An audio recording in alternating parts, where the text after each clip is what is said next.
Okay, some technical issues cropped up. Um, Mostly my fault, as it usually is. Okay, there's the test of the sound effects box. Okay, I can play the play in music now.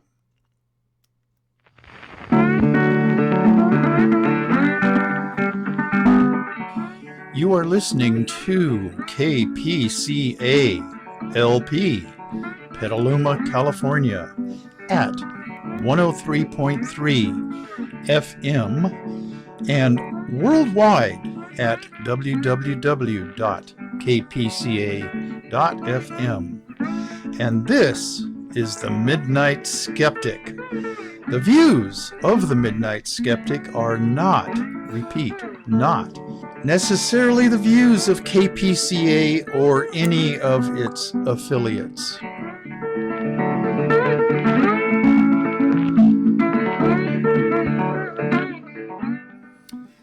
Okay, we are in the month of April. I'm off to a shaky start on this show uh, due to technical difficulties. This is Friday, and this is April 2nd. And this will be broadcast on this coming Sunday, the 4th, at our usual time, 9 o'clock on KPCA LP 103.3 FM, Petaluma, California. And I'm doing this only 1 week after the last show I did for a couple of reasons. There's been some new developments in politics and things that I'm talking about. Last Sunday, I ran out of time in the middle of my rant about these Republican anti-trans bills, and then I was wrong on one big thing concerning that I will rectify this time. Hopefully, yeah. I researched something more thoroughly, which I will get to in a little bit. A problem is going to be there's going to be some false starts in here that I don't want to send to the Dropbox at KPCA FM. So anyway, this is actually, I was going to label this the Midnight Skeptic 19A. Well, I'm just going to make it 20, and then 2 weeks from today, I'll record show number 21, and we'll be back on schedule again. Okay, shout outs. And also, last week, I neglected to give a shout out to Kathy and Rich Berger over in Sebastopol, and also my brother Brandon down in Santan Valley. And okay, the Sonora crowd, Bob and Sandy Fisher, Brad and Martha, Darrell Larson, Judy May, Leonidas Maciel, and Rosie Lopez Negrete, who is now down in Mexico City, Dave and Rosie Takach, Sacramento, Stan and Kathy Gustafson down in Pacifica, cousin Kathy over in Stockton, Geraldine Goldfinger out on Long Island, Nelson and Alice Lydell in Sarasota, Florida, and Dr. Dave Rubin and his wife Vicki in the Raleigh-Durham, North Carolina. And they've been getting slammed with some terrible weather events down there. I hope they're okay. Okay. The stuff that's going on in Georgia, Republicans trying to limit the ability of mainly minority voters to vote. Okay, there's an awful lot of backlash going out about that. And today it was announced that Major League Baseball, bless their hearts, is going to move their All-Star game away from Atlanta. Okay. There's just a number of things I want to get to before I start on finishing up on this transgender business uh, that Republicans are seeming to be obsessing over. Um, okay, first thing, Arkansas House Bill 1570, and it's obviously a Republican sponsored bill.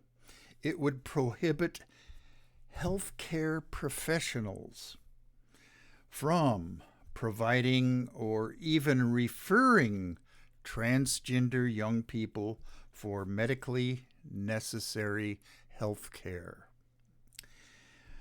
Would prohibit state funds from being used for gender affirming health care for transgender people under 18.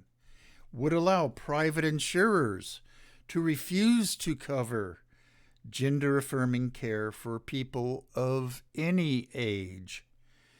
Doctors who provide medically necessary care to trans youth would risk, losing their licenses and be subject to lawsuits by individuals and the state. Now, all of this is in Arkansas House Bill 1570.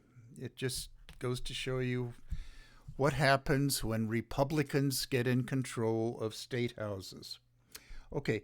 Medical organizations that oppose Arkansas House Bill 1570 is the American Academy of Pediatrics, the American Psychological Association, the American Psychiatric Association, the Pediatric Endocrinology Society, and the overarching medical organization, the American Medical Association, the AMA. Okay.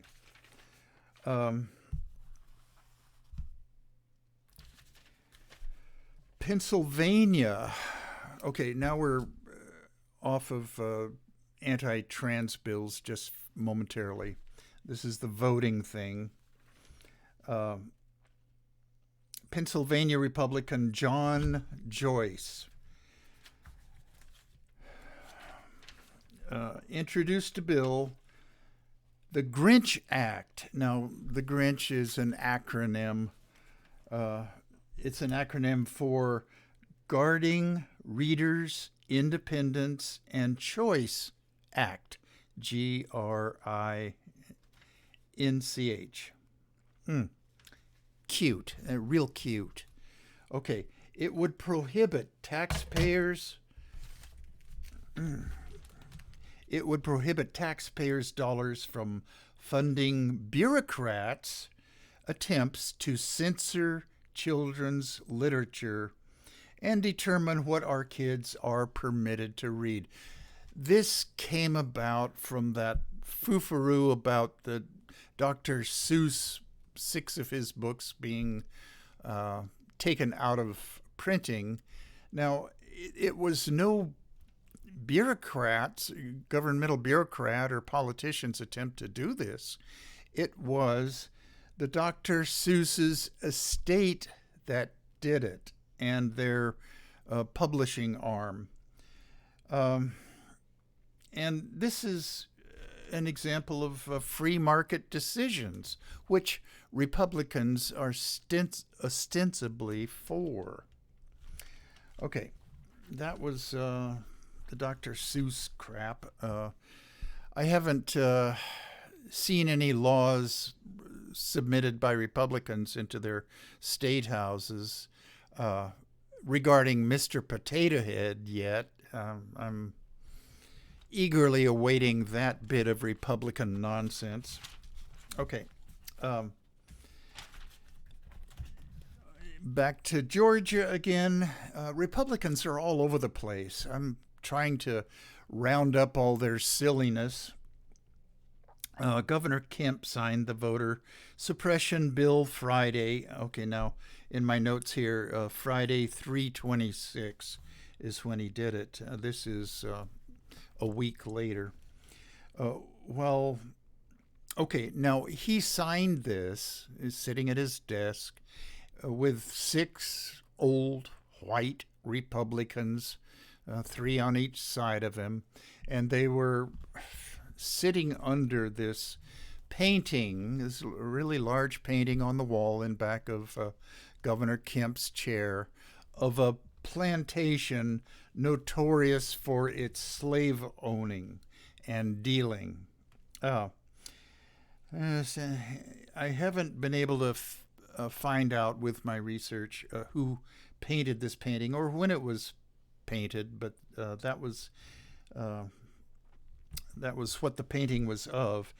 And okay, Georgia Representative Park Cannon, and she's a black representative. She came into the state house and just knocked on the door of Governor Kemp's office. Well, there was these two beefy, burly state policemen that grabbed her and ushered her out of the state house. She's a member of their House of Representatives. She wanted to witness the signing of this, and they charged her with a felony, and she spent some time in the local Hoosgow, and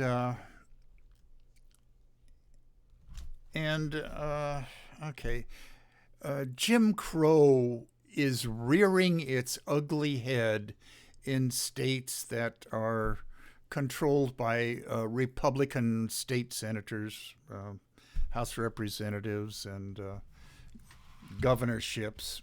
It's just, this is going to be a very telling period of our nation's history.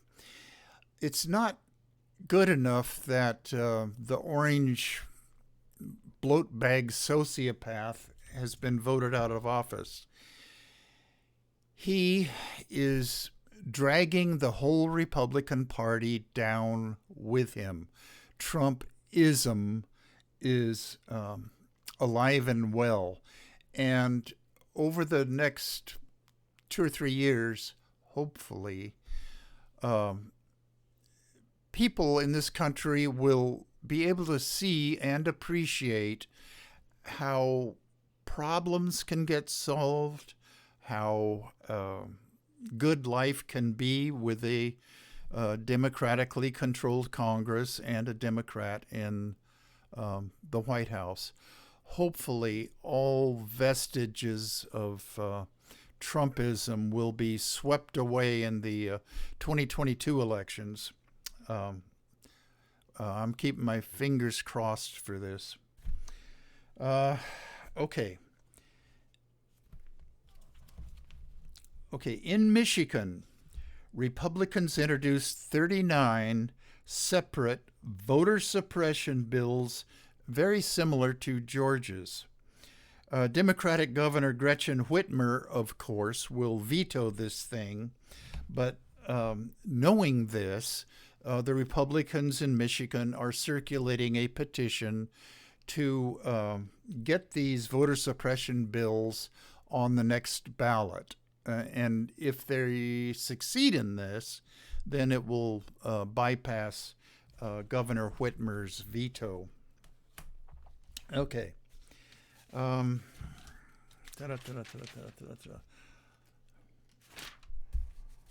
Okay, here's some extra things I want to get to. Last Sunday, I actually recorded it. I think it was Thursday of last week, but it was broadcast on Sunday over KPCA, but it was up very soon on YouTube. I was going on and on and on about all of these bills going through again. Republican state houses that target transgender youth specifically. Okay.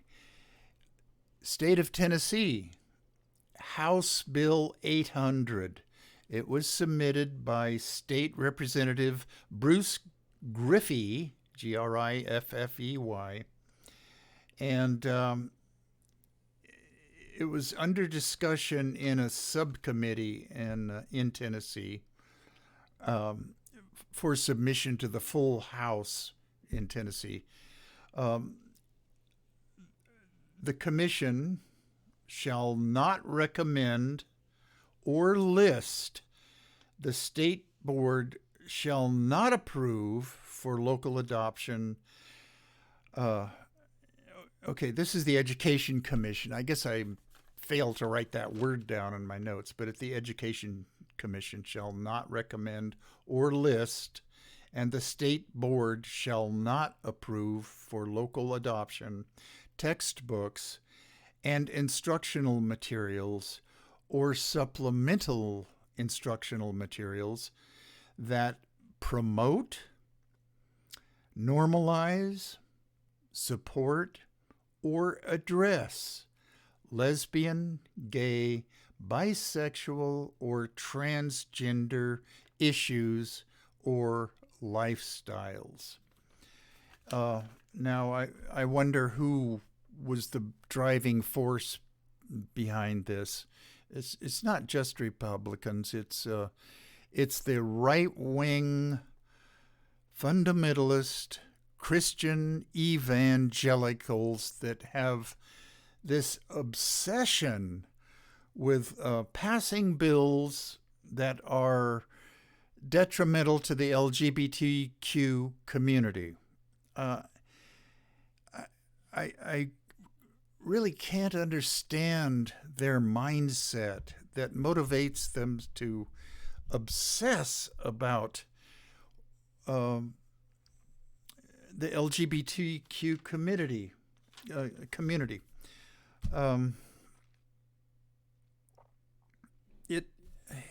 It's got to be more than their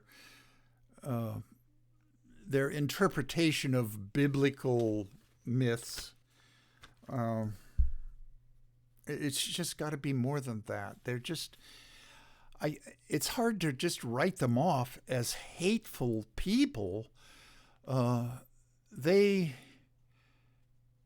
to go out on a limb here and say that part of their mindset is, and this is evangelicals speaking, we love you people so much that we want to help you think and be just like us. That, I don't know. Okay.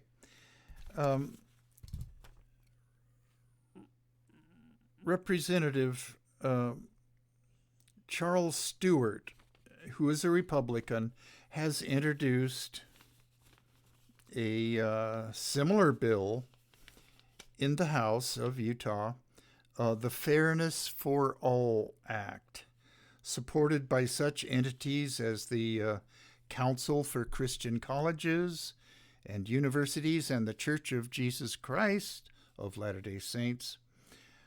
Senator Romney says he would consider it if it reaches the Senate. Now, we're talking the United States Senate here. But it is distinctly opposed by LGBTQ activists and congressional Democrats who view the religious exemptions as too broad. This is we're talking about the Fairness Act that may or may not be included in the 14th Amendment of the United States Constitution.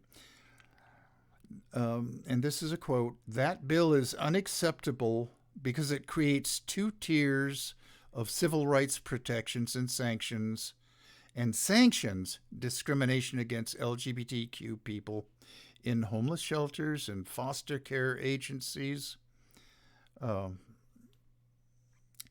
Jennifer Pizer, Director of Law and Policy for the LGBTQ rights organization Lambda Legal, said she expects intense conversations and negotiation in the Senate, the United States Senate, over the different approaches of the Equality Act and the Fairness for All Act.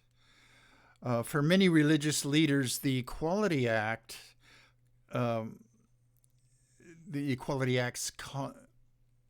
codification, of civil rights protections for transgender people is of particular concern. The act denies and this is part of the quote, denies the biblical truth that people were created in two distinct God-given genders, wrote Ryan Fullerton, pastor of Emmanuel Baptist Church in Louisville, Kentucky, in a commentary last week. If it passes, he said, our God will be offended by this great evil. Again, we're talking about the Fairness Act. It's working its way through the Senate even now. The Catholic Bishops' Conference, for its part, said in a statement that the bill codifies the new, and this is a quote from the bishops, ideology of gender in federal law, dismissing sexual differences and falsely presenting gender as only a social construct.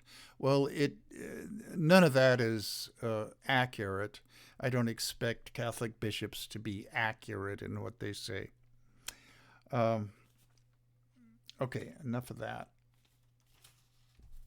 And one thing, not one thing, there's a lot of things, but the main thing I want to correct from last week, I was going on about transgender females in sports. And I used the term mole, M-O-L. Yeah, that's a term from physics. And I didn't get the right definition of it. What a mole actually is. Now, before I tell you the number, it is a quantity term, like dozen, for instance.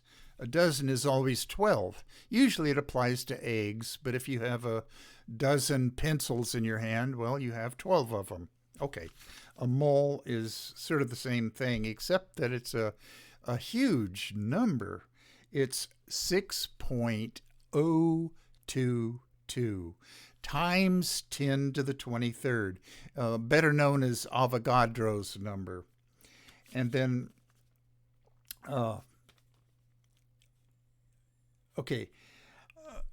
the reason the term mole is important, more specifically nanomole, a nanomole is 1/1000th of a mole.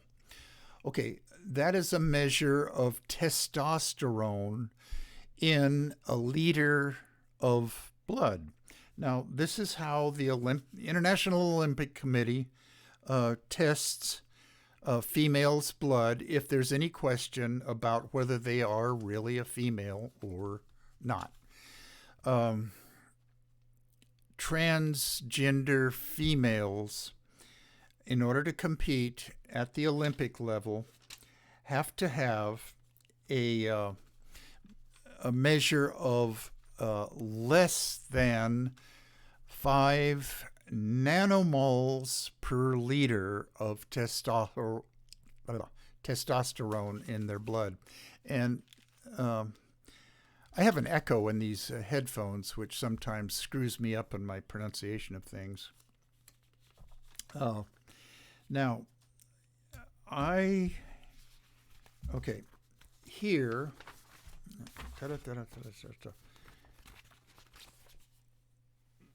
the Women's Sports Foundation.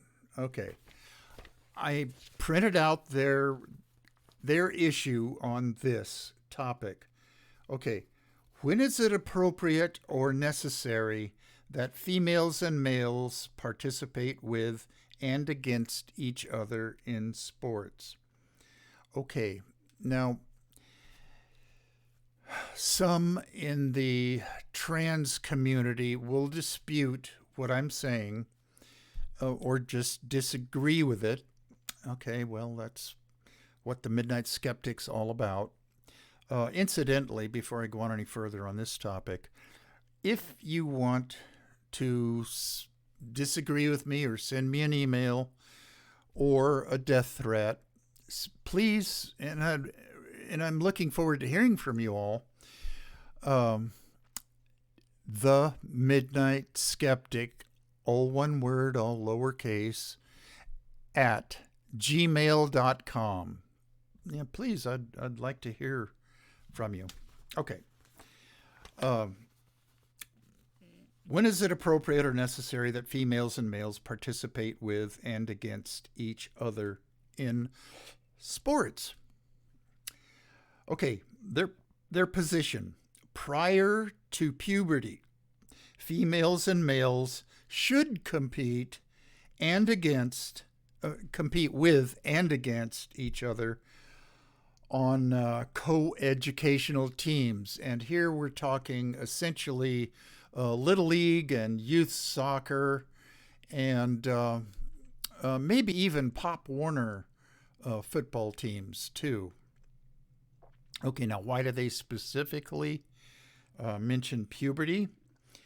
And here's where the trans community might disagree with me.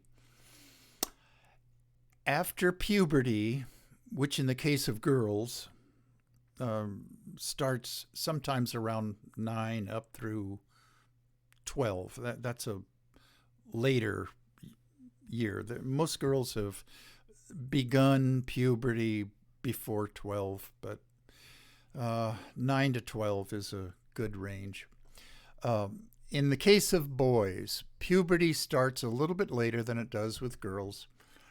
They start about 10, maybe to 11, all the way up to 16. But when puberty in boys start, their testes kick into their bloodstreams excessive amount of testosterone. I don't mean to use the word excessive. I mean, it's a normal amount of testosterone, which improves their muscle mass, their bone density, their heart capacity.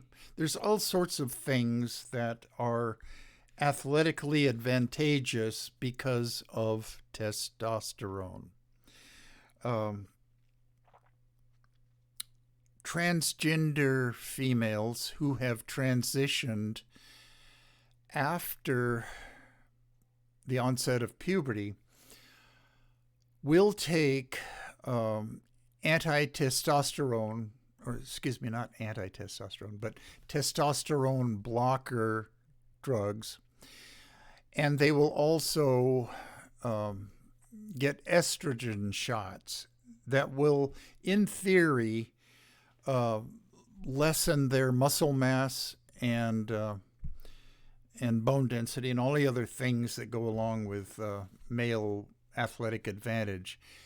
I'm really not sure about that from all I have read about this topic.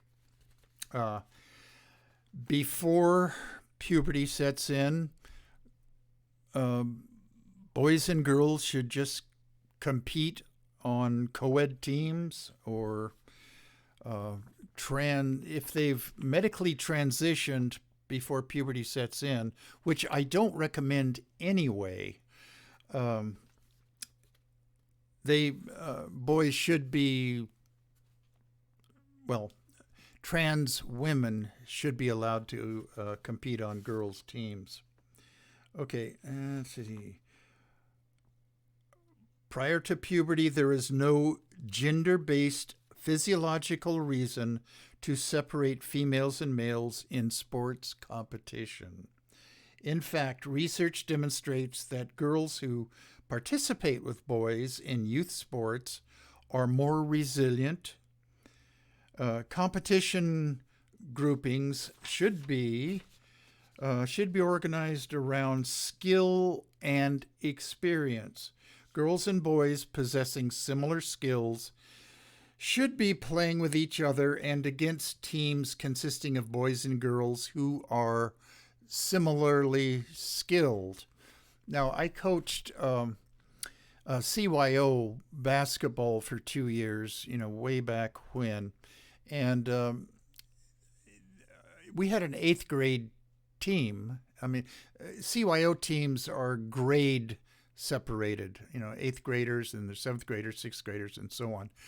We had a co-ed team. We had a couple of girls on our eighth grade team that were great players. I don't know whether they went on to play girls basketball in high school or not, but they were some of our best players on our CYO eighth grade team. Anyway, let's see. They give, for instance, the Blue League could consist of teams with the highest skill levels. I guess they're talking about Boys and Girls Club teams here. And red for players with experience and basic skills, and green for beginners with little skills. Such co-ed participation between similarly skilled teams should be encouraged. Okay.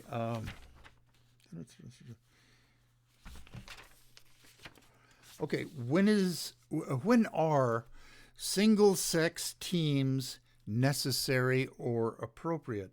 Title IX in 1972 and the Equal Protection Clause of the 14th Amendment of the United States Constitution,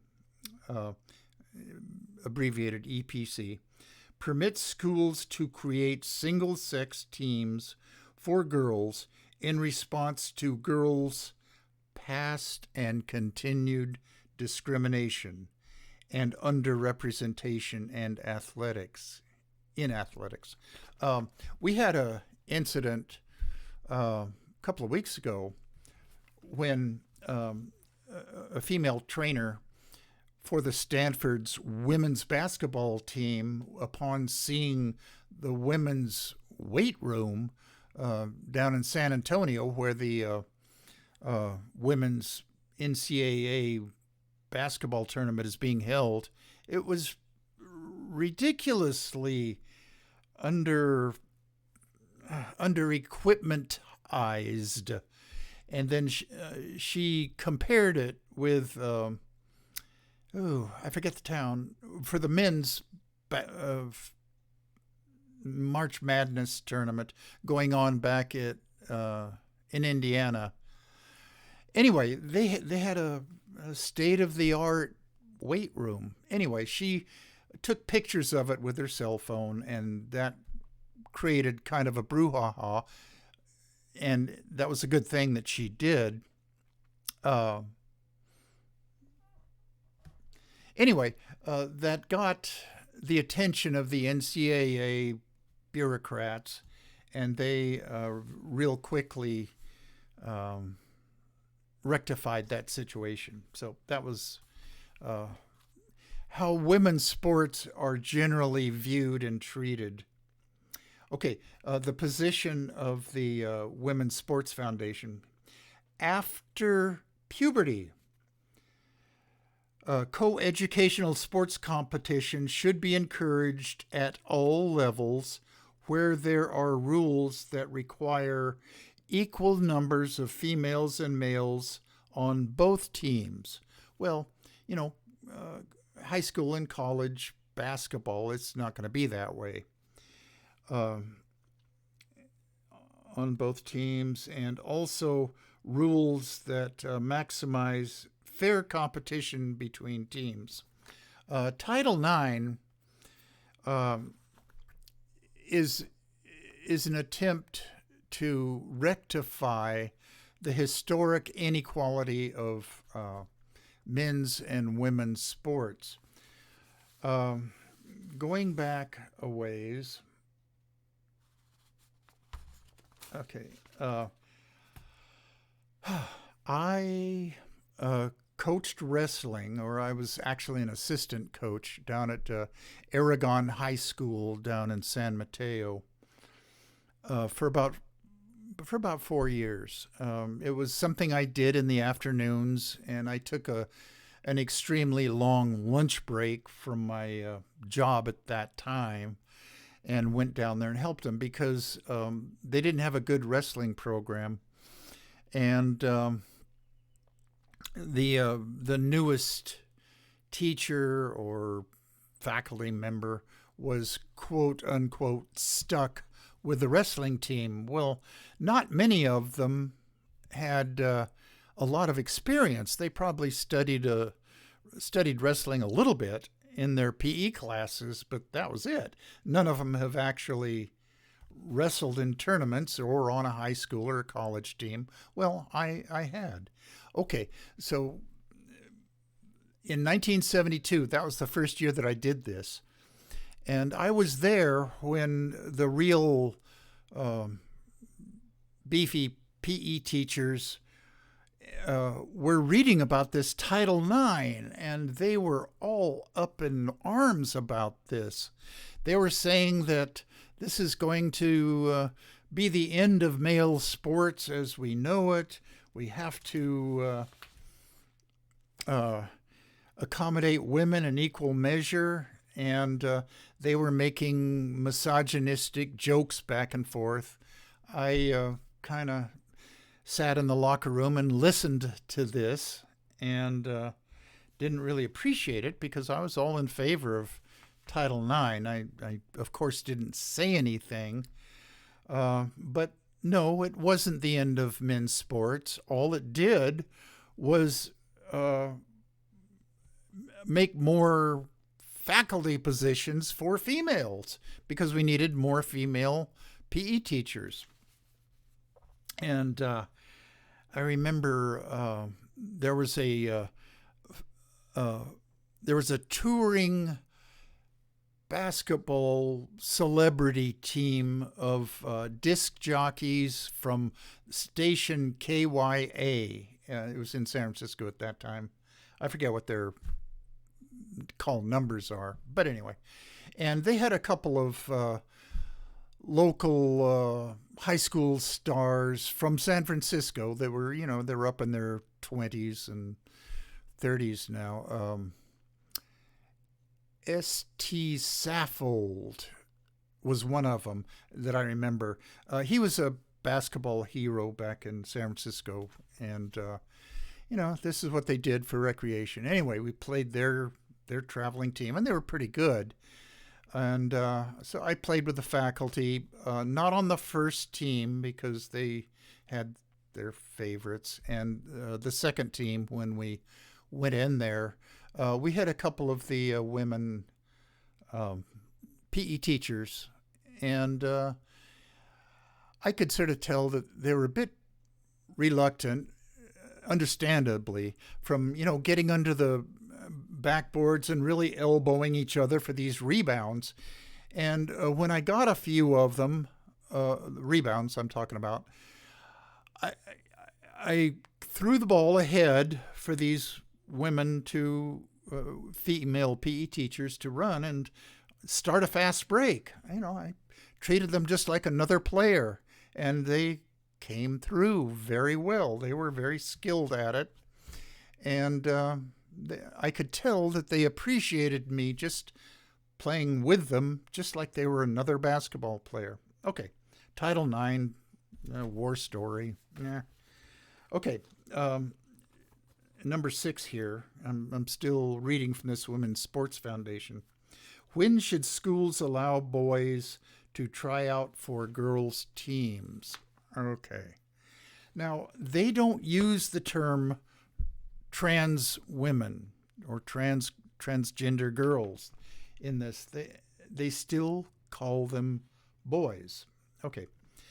First, under Title IX, boys do not have the right to participate on girls' teams in schools, even when no boys' team exists, because their opportunities in athletics have not historically been limited, and they are typically overrepresentative, over overrepresented in athletic departments. Additionally, under the EPC Equal Protection Clause, courts have repeatedly denied boys the right to participate on girls' teams when no boys' team exists. Okay, enough of that for right now.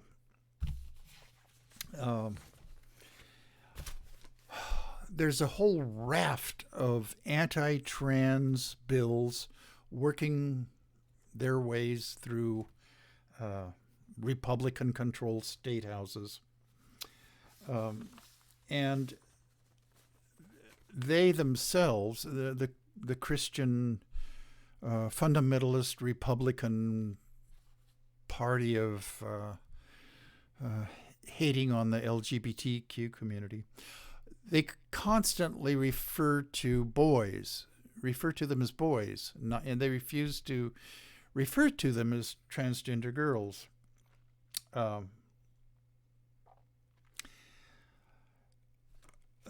me back up just a minute. The Christian right, the radical Christian evangelical right, they've essentially lost the battle on same-sex marriage. We're not going to go back. This country will not ever go back to that. So they've kind of given up on trying to get Republican politicians to pass same-sex marriage laws. They've lost that. Okay, now the next group that they're hating on is the trans community. And trans females in sports is what they're focusing their ire and opprobrium on. And they say that it's just not a fair competition for boys, really transgender girls, to compete against girls. Now, I am of mixed feelings about this because there are videos that I've looked at that have depicted, usually in a track and field event, a trans female who obviously has already gone through male puberty. There has to be some way of figuring out when a boy is going through puberty, and if they transition after that time, girls, in my opinion, really are at a disadvantage. But up until that point, girls and boys should be able to compete together. And I went into this a little bit before my time ran out last week. Beginning in 2011, World Athletics required that women with elevated testosterone levels lower their testosterone levels below 10 nanomoles per liter. Here's where that mole definition comes in again. In order to compete, or that they had CAIS, and they would need a doctor to write a note to them about this. Now, what's CAIS? Okay, that is complete androgen insensitivity syndrome. Okay, there's a condition where your bodily cells, receptors of testosterone, just don't work. And the little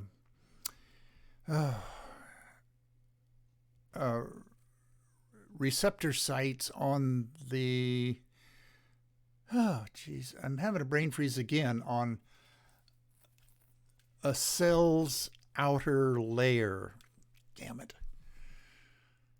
Okay, it's like skin is to the body. Anyway, uh, the skin of the cells is embedded with these receptor sites, all sorts of different receptor sites.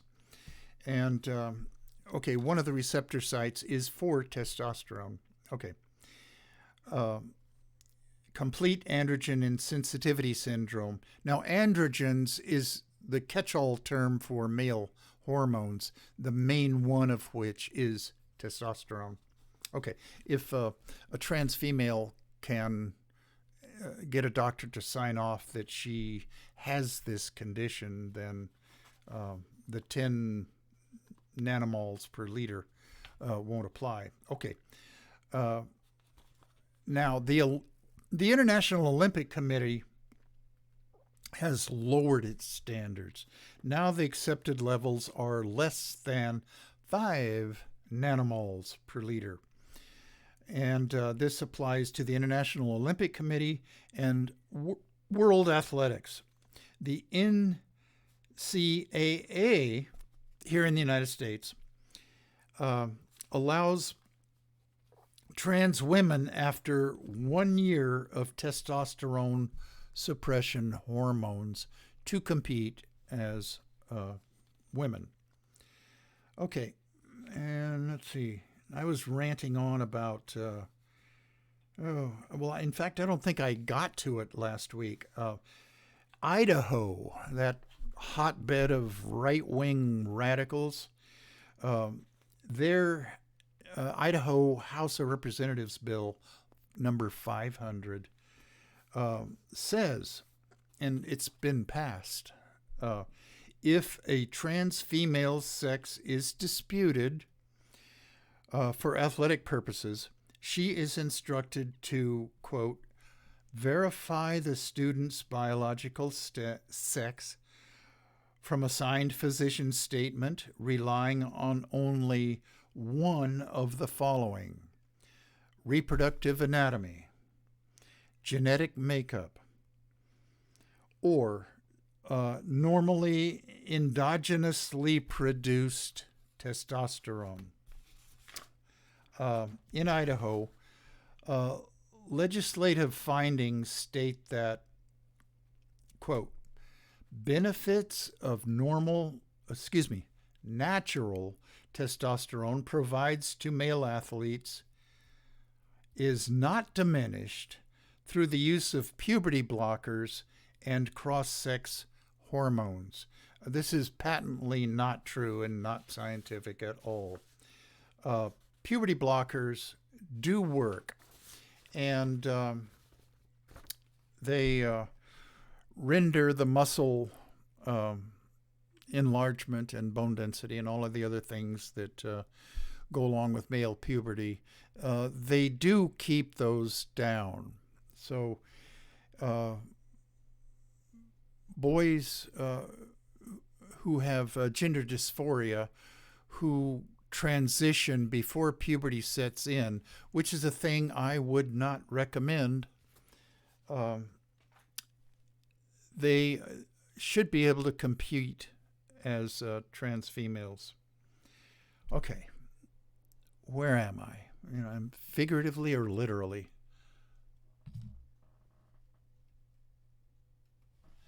Oh, I'm over the hour, and KPCA has cut me off about 2 minutes ago. Well, I'm still on YouTube, so anyway, that's it for the Midnight Skeptic number 20, which will be broadcast on KPCA this Sunday at 9 p.m. KPCA LP 103.3. Okay, enough of that.